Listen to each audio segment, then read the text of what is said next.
වේලාව 12:45. මේ ශ්‍රී ලංකා ගුවන් විදුලි සංස්ථාවයි. මෙන්න ප්‍රවෘත්ති සංස්කරණයේ ඉනෝකා බ්‍රෝහිය ප්‍රකාශය ටීඩීකේ ජයන්ත. මහකන්නේ සඳහා අඩු ආදායම්ලාභී ගොවිපවුල් වෙත යූරියා පොහොර මළු 3,65,000ක් නොමිලේ ලබා දීමට ලෝකාහාර කෘෂිකර්ම සංවිධානයේ සූදානම්. පාසල් සිසුන් සහ කාර්යාල සේවකින් වෙනුවෙන් ප්‍රවාහන සේවා තවදුරටත් පුළුල් කෙරේ. ලංගම වසරත ප්‍රමාණවත් පරිදි ධාවනයට. චීන රජයේ පරිත්‍යාග කළ සහල් තොගයක් ලබන 25 වෙනිදා දිවෙනට. දින 11කට පසු ලිට්‍රෝ ගෑස් බෙදා හැරීම අද සිට. උතුරු පළාතේ යලකන්නේ වී අසුණු මිලදී ගැනීම ආරම්භේ. ගම්පහ සහ අක්කල ප්‍රදේශවලට අද පැය 16ක ජල කප්පාදුවක්. ඇමරිකානු ජනාධිපතිවරයා බටිරාසයනු කලාපයේ සංචාරයක. අන්තර්ජාතික මල් ක්‍රීඩා උළෙලේදී හෙළ විසිකිරීමේ ඉසවෙන් ශ්‍රී ලංකාවට ලෝකඩ පදක්කමක්. ඉදිරි මහකන්නේ සඳහා අඩු ආදායම්ලාභී ගොවිපවුල් සඳහා විවකාවට අවශ්‍ය යූරියා පොහොර මළු 3,65,000ක් නොමිලේ ලබා දීමට ලෝකාහාර කෘෂිකර්ම සංවිධානය එකඟතාව පළ කර තිබේ. ඒ අනුව ගොවිපවුලකට යූරියා පොහොර මල්ලක් බැගින් ලබා දීමට නියමිත බව කෘෂිකර්ම මැති මහින්ද අමරවීර මහතා පවසයි. එමින්ම ලබන මාස කන්නේ සඳහා කාන්තාවන් මූලික අඩු ආදායම් ලැබී පවුල් 14,000කට එක් පවුලකට රුපියල් 18,000 බැගින් මුං වගා කිරීමට ආධාර මුදලක් ලබා දීමටද එම සංවිධානය එකඟතාව පළ කරතයි ඇමතිවරයා සඳහන් කරයි. මෙම ආධාර මුදල් එම සංවිධානයට නැවත ගෙවිය යුතු නොවන අතර කාන්තාවන් මූලික අඩු ආදායම් ලැබී පවුල්වල ජීවන තත්ත්වය නංවාලීමේ අරමුණින් මේ වැඩපිළිවෙල ක්‍රියාත්මක කෙරේ. එමින්ම දැනට අත්හිටුවා ඇති ත්‍රිපෝෂ නිෂ්පාදනය කිරීම සඳහා අවශ්‍ය මුං ඇට, බඩරිඟු සහ සෝයා රට තුළ වගා කිරීමට ලබන මාස කන්නේදී ප්‍රමුඛතාව ලබා දීමටද රජය තීරණය කර ඇතැයි අමාත්‍යවරයා සඳහන් කරයි. පවතින සීමිත ඉන්ධන ප්‍රමාණය නිසි ලෙස කළමනාකරණය කරමින් බස් රථ ධාවනය කිරීමට අවශ්‍ය කරුණක් බව පෞද්ගලික බස් හිමියන්ගේ සංගමේ සභාපති ගැමුණු විජේරත්න මහතා පවසයි. වර්තමානයේ පවතින අර්බුදය සම්බන්ධයෙන් බලධාරීන් සමග සාකච්ඡා කිරීම අත්‍යවශ්‍ය බව ජාතික ගුවන්විදුලියට අදහස් දක්වමින් හෙතෙම කීවේය. ජනතාව ඉන්ධන රැස් කිරීමට යොමු වීමෙන් මෙම අර්බුදය තවත් උග්‍ර වී තිබේ. පොදු ප්‍රවාහනය අද වනවිට ජනතාවට අත්‍යවශ්‍ය අංගයක් බවට පත්ව තිබේ. පෞද්ගලික බස් රථවලට සිය නඩත්තු කටයුතු පවා සිදු කර ගැනීම මේ වන විට අසීරු වී ඇත. භාණ්ඩ හා සේවා මිල ගණන් ඉහළ යාම ඊට හේතු බව හෙතෙම පෙන්වා දුන්නේය.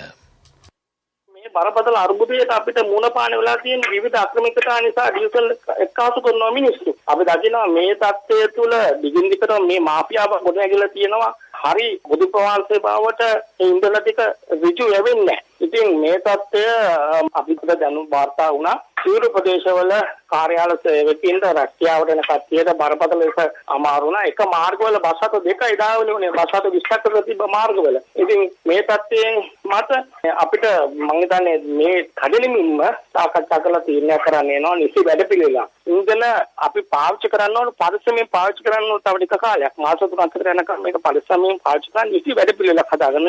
ඉන්ධන පමණ නෙමෙයි අද ටයර් අර්බුදේ නිසා බස් රථ 3,000ක් කඩ කොට උඩ කියලා දෙනවා. ටයර් දාගන්න හැකියාවක් නැහැ. ටයර් එක රුපියල් 33,000ට තිබ්බ ටයර් එකක් රුපියල් 80,000ක් වෙලා තියෙනවා. ඒ වැනි තත්ත්වයක් තුළ කර්මාන්තකරුවන් බරපතල අර්බුදයකට මුහුණ පාලා තියෙනවා. ලංකා ගමනාගමන මණ්ඩලයේ බස් රථ ප්‍රමාණවත් පරිදි ක්‍රමානුකූලව ධාවනයට කර ඇතැයි ලංකා ගමනාගමන මණ්ඩලයේ සභාපති කීස්ලු රණවක මහතා පැවසීය. පොදු ප්‍රවාහනයේ අස්ථාවර නොවී පවත්වාගෙන යාම සඳහා ලංගම සතු ඉන්ධන පිරුවම් මල් වලින් පෞද්ගලික බස් රථවලට ඉන්ධන නිකුත් කරේ. පාසල් ප්‍රවාහන රථවලටද ඉන්ධන ලබා දෙන බව හෙතෙම පැවසීය. ශ්‍රී ලංකා ගමනාගමන මණ්ඩලයේ බස් රථ ගාන කටයුතු සාමාන්‍ය පරිදි සිදු කරනවා. ඊට අමතරව අද දිනේදී ආරම්භ කර විශේෂයෙන්ම සිටි බස් සේවාව කටුකද්ද මා කුඹුර සහ කඩවත ඉඳලා කොළඹට එන්න ඒ සිටි බස් සේවාව ආරම්භ කරේ ඇත්තටම කාර්යාල සේවාවක් විදිහට කාර්යාල තිබෙන අවස්ථාවන් වලදී පමණයි ආරම්භයේදී ධාවනය කරන්නේ. සිසුසරිය බස් රථ ප්‍රමාණයක් ළඟමෙත් තියෙනවා. ඒ වගේ පුද්ගලික අංශෙත් තියෙනවා. පාසල් බස් රථ සහ සිසුසරිය බස් රථ වලටත් පෞද්ගලික අංශයේ බස් රථ වලටත් ශ්‍රී ලංකා ගමනාගමන මණ්ඩලයේ පවතින ඉන්ධනහල් වලින් හැකියතාක් ඩීසල් ලබා දීමට අපි උපදෙස් ලබා දීලා තියෙනවා. ඒ අනුව සිසුසරිය පාසල් ළමන් ප්‍රවාහනය කරන වෑන් රථ පුද්ගලික බස් රථ කියන කොටස් තුනටම අපි හැකියවම ඉන්ධන ලබා දෙනවා. මේ පොදු ප්‍රවාහනය සඳහා අවශ්‍ය ඉන්ධන ප්‍රමාණයන් ළඟම සතු වෙනවා. ජනතාවට කඩනම් ප්‍රවාහන සේවාවක් ලබා දීම වෙනුවෙන් සිටි බස් සේවය ක්‍රියාත්මක කළ බව ප්‍රවාහන අමාත්‍යාංශයේ ව්‍යාපෘති අධ්‍යක්ෂ නාලක දිසානායක මහතා පවසයි. මාකුඹුර බහුවිධ ප්‍රවාහන මධ්‍යස්ථානයේ සිට එම සේවය ක්‍රියාවට නැංවී විනාඩි 15න් 15ට බස් රථ යොදවා ඇතැයි හෙතෙම කියයි. කැලණිවල දුම්රිය මාර්ගයේ නව දුම්රියක් අද සිට ධාවනයට කර තිබේ. ඉදිරියේදී පාසල් සුන් ප්‍රවාහනය සඳහා අවස්ථා පුරුල් කිරීමට අපේක්ෂා කෙරේ. කාර්යාල සේවකයන්ගේ ගමන් පහසු සඳහාද තවදුරටත් පහසුකම් වැඩි දියුණු කරනු ඇත. මේ දිනවල සිදු කරන සමීක්ෂණ වලින් පසු එම කටයුතු සම්පාදනය කරන බව හෙතෙම කියයි.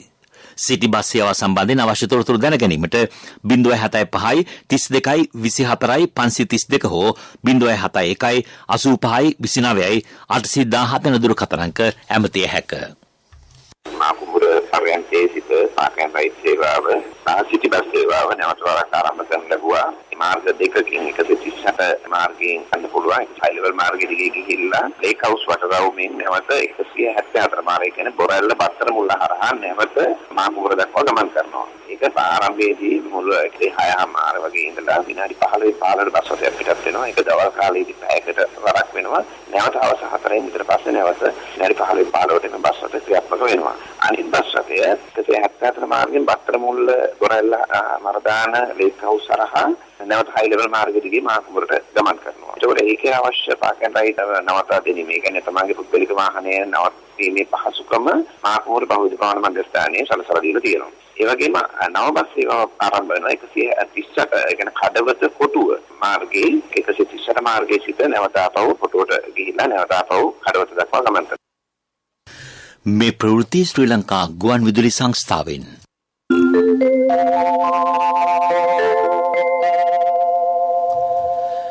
දින 11කට පසු ගෑස් බෙදා හැරීමේ කටයුතු අද සිට යලි සිදු කරන බව ලිට්‍රෝ සමාගම පවසයි. දිවෙන්ට පැමිණ තිබූ නෞකාවේ ගෑස් කොට බෑම දින 6කට පසු ඊයේ ආරම්භ විය. ගෑස් තොග බෙදා හැරීමේදී ව්‍යාපාරික ස්ථාන රෝහල් සහ ආදාහනාගාර සඳහා ප්‍රමුඛතාව ලබා දෙන බව එම සමාගම සඳහන් කරයි. ගෘහස්ත පරිභෝජන සඳහාද සුළු වශයෙන් ගෑස් බෙදා හැරේ. මේ අතර ලිට්‍රෝ සමාගමේ නව සභාපති ලෙසපත් වූ මුදිත පීරිස් මහතා අද පෙරවරුවේ එම දුරේ වැඩ බාරගත්තේ. ඔලිට්‍රෝ සමාගමේ කළමනාකර අධ්‍යක්ෂ දුරේ මීට පෙර කටයුතු කර ඇත. පේරාදෙණිය විශ්වවිද්‍යාලයේ සිසුන් පිරිසක් විශ්වවිද්‍යාල ප්‍රතිපාදන කොමිසම් සභාව ඉදිරිපිට අද පස්වරුවේ සිදු කිරීමට නියමිත විරෝධතාවට එරෙහිව නියෝගයක් නිකුත් කරන ලෙස ඉල්ලා කුරුඳුවත්ත පොලිසිය කළ ඉල්ලීම කොළඹ ප්‍රධාන මහේස්ත්‍රාත් අධිකරණය ප්‍රතික්ෂේප කරයි. සරසවි සිසුන්ට කුරුඳුවත්ත ප්‍රදේශයේ මාර්ග කිහිපයකට තුල්ලීම තහනම් කරමින් වාරණ නියෝගයක් නිකුත් කරන ලෙස පොලිසිය ඉල්ලීමක් කළේය. ඒ ප්‍රතික්ෂේප කර ප්‍රධාන මහේස්ත්‍රාත් නන්දන අමරසිංහ මහතා විරෝධතා සිදු කිරීමට විශ්වවිද්‍යාල සිසුන්ට අයිතියක් පවතින බව සඳහන් කළේය. නමුත් රාජ්‍ය ආයතනවල බලහත්කාරයෙන් ඇතුළු වීම සහ පොදු දේපොළ වලට හානි කිරීම සම්බන්ධයෙන් පොලිසිය නීතිය ක්‍රියාත්මක කළ හැකි බව මහේස්ත්‍රාත්වරයා පැවසීය. ගම්පාසා යක්කල ප්‍රදේශවලට අද පැය 16ක කාලයක් ජල සැපමත් හිටන බව ජාතික ජල සම්පාදන හා ජලාපවාහන මණ්ඩලය සඳහන් කරයි. ගම්පා මහනගර සීමාව කොළඹ නුවර මාර්ගයේ මිරිසොතමන් සන්දියේ සිට අලුත්ගම බෝගමුව පල්ලිය පාර දක්වා ප්‍රදේශවලට ඒ අනුව අද පසුරු 2 සිට හෙට උදෑසන 6 දක්වා ජල සැපයීම අත්හිටුවේ. යක්කල පාර්ලිමේන්තු ජලනල පද්ධතිය අලුත් කිරීම හේතුවෙන් මෙලෙස ජල සැපයීම අත්හිටුවේ. රජරට සේවා විශේෂ පොසොන් විකාශයේ සමාප්ති දිනය අදයි. මෙම විශේෂ පොසොන් විකාශය පසුගිය සඳා අනුරාධපුර සිංහකණු අභියස ගුවන්විදුලි මැදිරියකදී ආරම්භ කෙරිණ. රුවන්වැලි චෛත්‍යාරාමාධිපති නුවර කලාවේ ප්‍රධාන සංඝනායක පූජ්‍ය පල්ලේගම හේමරතනා හිමිපාණන් වහන්සේගේ අනුශාසනා පරිදි මෙම විකාශය ක්‍රියාත්මක විය. පෙරවරු 10 සිට රාත්‍රී 10 දක්වා ක්‍රියාත්මක මේ පොසොන් විකාශය තුළින් සැදැහැවතුන් දැනුවත් කිරීම මූලික වශයෙන් සිදු කෙරේ. වත්මන් අර්බුදය හමුවේද පොසොන් පොහොය නිමිත්තෙන් ලක්ෂ 6කට අධික පිරිසක් අනුරාධපුර පූජා භූමියට පැමිණි බව අනුරාධපුර පොලිසිය පවසයි.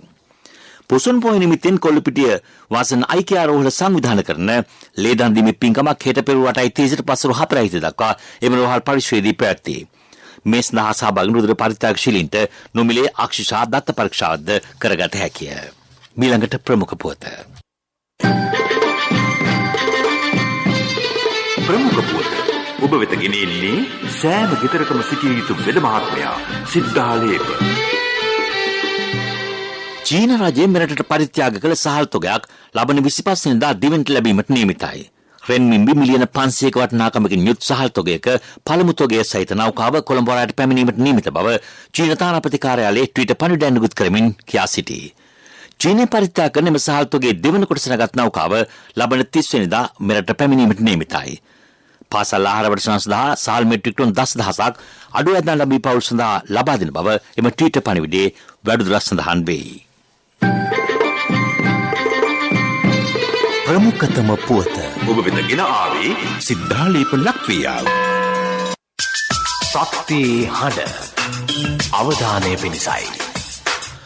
බොහෝ ප්‍රවාහන ක්‍රම වේද රජය හඳුන්වා දී තිබුණද පොදු ප්‍රවාහන සේවය තාමත් අකාර්යක්ෂම පවතී. පෞද්ගලික බස් ධාවනයේ යම් අඩුවක් අද පැවති බව ප්‍රදේශ කිහිපයකින් වාර්තා වේ. විරබඩ මාර්ගයේ ඇතැම් දුම්රිය අද පෙරවරුවේ ධාවනය නොවීම නිසා මගීන්ට දුෂ්කරතා රැසකට මුහුණ දීමට සිදුවිය. සඳුදා දින රජයේ නිවාඩු දිනයක් මෙන්ම ඊයේ පොසොන් පොහොය නිසා ලැබුණු සත්‍යන්ත නිවාඩුවෙන් පසු ගම්බිම්බලාගේ ජනතාවට කොළඹලා පැමිණීමේදී අද ප්‍රමාණවත් ප්‍රවාහන සේවා ක්‍රියාත්මක නොවීම ගැටලුවකි. මේ හේතුවෙන් කාර්යාලය වෙත පැමිණෙන සේවකයෝද අපහසුතාවට පත් වූහ. විරලබඩ මාර්ගයේ අද උදෑසන ඇතැම් දුම්රියවල එන්ජිමේ පවා මගින් ගමන් කරනු දක්නට ලැබින. මේ ඉතා අනතුරුදායක තත්ත්වයකි. ප්‍රවාහන බලධාරීනි මේ ඔබේ අවධානයටයි. විදෙස් පුවත්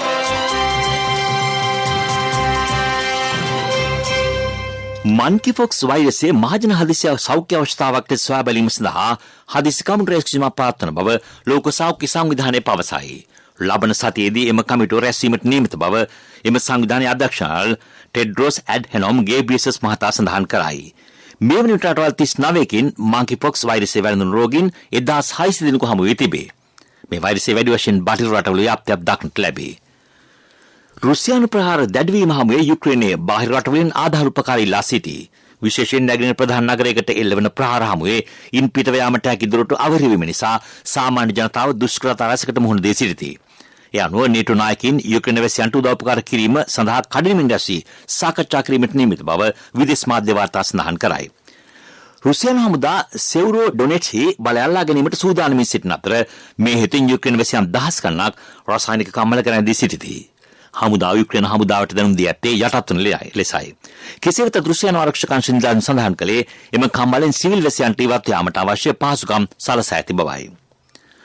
අමරිකානු ජනාධිපති ජෝ බයිඩන් මහතා බටහිර ආසියානු කලාපයේ පළමුවට සංචාරක නිරත වීමට අපේක්ෂා කරයි. ලබන මාසයේ ඊශ්‍රායලයේ බටහිර ඉවුරු සහ සෞදි අරාබියේ සංචාරය කරන බව ධවල මන්දිරය වාර්තා කරයි. ලබන මාස 13 වෙනිදා සිට 16 වෙනිදා දක්වා එම සංචාරය සිදු කෙරේ.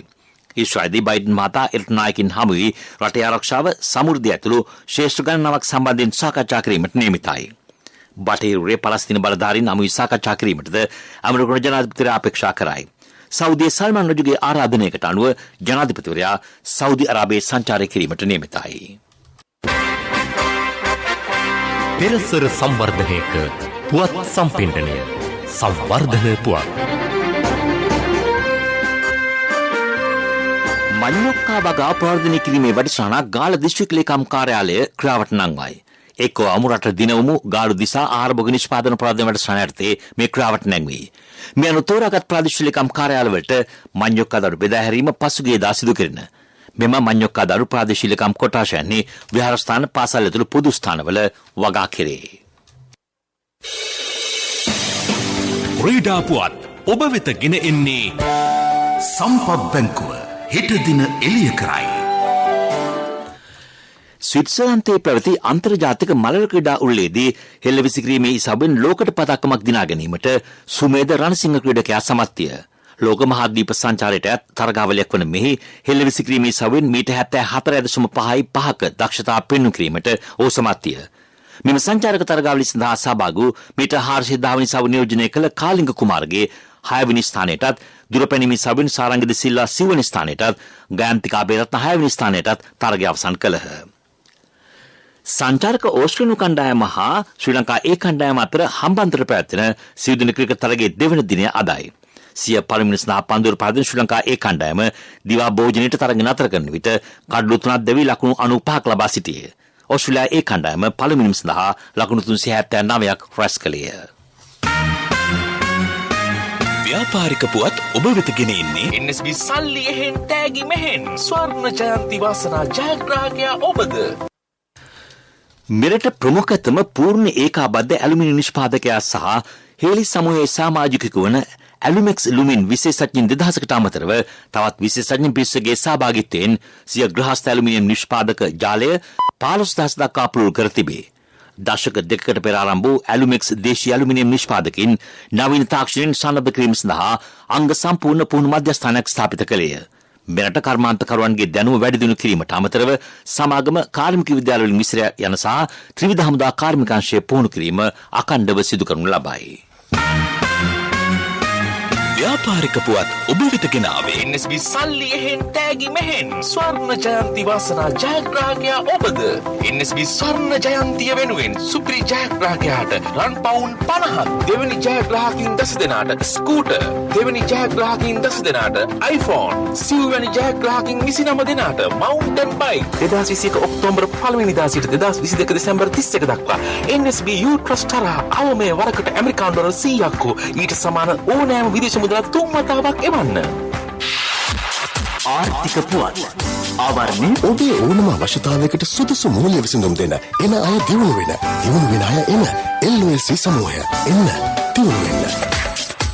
උතුරු පළාතේ මුලතිව් වවුනියා සහ කිලිනොච්චි දිස්ත්‍රික්කවල මෙවර යලකන්නේ වී අස්වැන්න මිලදී ගැනීම මේ වන විට ආරම්භ කර තිබේ. එම දිස්ත්‍රික්කවල වී අසුන් නෙලීම ආරම්භ වීමත් සමග වෙළඳපොලේ වී මිල පහත බසිමින් පවතින බව කෘෂිකර්ම මැති මහින්ද අමරවීර මහතාගේ සහභාගීත්වයෙන් ඊයේ ප්‍රති සාකච්ඡාවකදී අනාවරණ විය. එමෙන් මෙවන විට අම්පාර දිස්ත්‍රික්කයේ වී අසුන් නෙලීම ආරම්භ වී තිබේ. සති දෙකකින් පමණ මඩකලපුව දිස්ත්‍රික්කයේ ඇතැම් කුමරුල් වී අසුන් නෙලීම ආරම්භේ. ඒ සමගම වෙළඳපොලේ පවතින වී මිල ගණන් මෙන්ම සහල් මිලද අඩු වනු ඇතැයි අපේක්ෂා කෙරේ.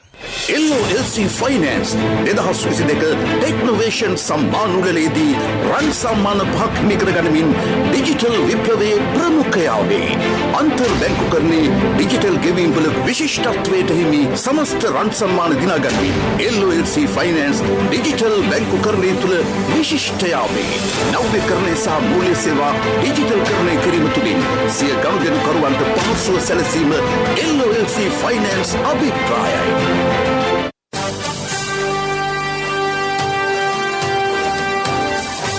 කාලගුණ වාර්තාව බස්නාහිර සබරගමුව සහ වයඹ පළාත්වලත් ගාලසා මාතර දිස්ත්‍රික්කවලත් වරින් වර වැසි ඇතිවන බව කාලගුණ විද්‍යා දෙපාර්තමේන්තුව පවසයි. ඌව නැගෙනහිර මධ්‍යම සහ උතුරු මැද පළාත්වලත් වවුනියා සහ මුලතිව් දිස්ත්‍රික්කවලත් සවස් කාලයේදී හෝ රාත්‍රී කාලයේදී තැනින් තැන වැසියෝ ගිගුරුම් සහිත වැසි ඇතිවිය හැක. ප්‍රවෘත්තිසන් කිරීමට ව්‍යාලි සිරස්තල මහකන්නේ සඳහා අඩු ආදායම්ලාභී ගොවි පවුල් වෙත යූරියා පොහොර මළු 3,65,000ක් නොමිලේ ලබා දීමට ලෝක ආහාර හා කෘෂිකර්ම සංවිධානයේ සූදානම්. පාසල් සුන්සා කාර්යාල සේවකයන් වෙනුවෙන් ප්‍රවාහන සේවා තවදුරටත් පුළුල් කෙරේ. ලංගම බස් රථ ප්‍රමාණවත් පරිදි ධාවනයට. චීන රජය පරිත්‍යාග කළ සහල් තොගයක් ලබන 25 වෙනිදා දිවෙන්ට. දින 11කට පසු ලිට්‍රෝ ගෑස් බෙදා හැරීම අද සිට. උතුරු පළාතේ යලකන්නේ වී අසුණු මිලදී ගැනීම ආරම්භේ. ගම්පාසා යක්කල ප්‍රදේශවලට අද පැය 16ක ජල කප්පාදුවක්. ඇමරිකානු ජනාධිපතිවරයා බටහිර කලාපයේ සංචාරයක.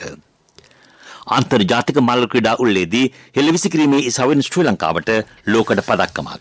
අපගේ මෙම ප්‍රවෘත්ති ප්‍රකාශයට www.slbc.lk වෙබ් අඩවියේද ඔබට සාන්දය හැකි.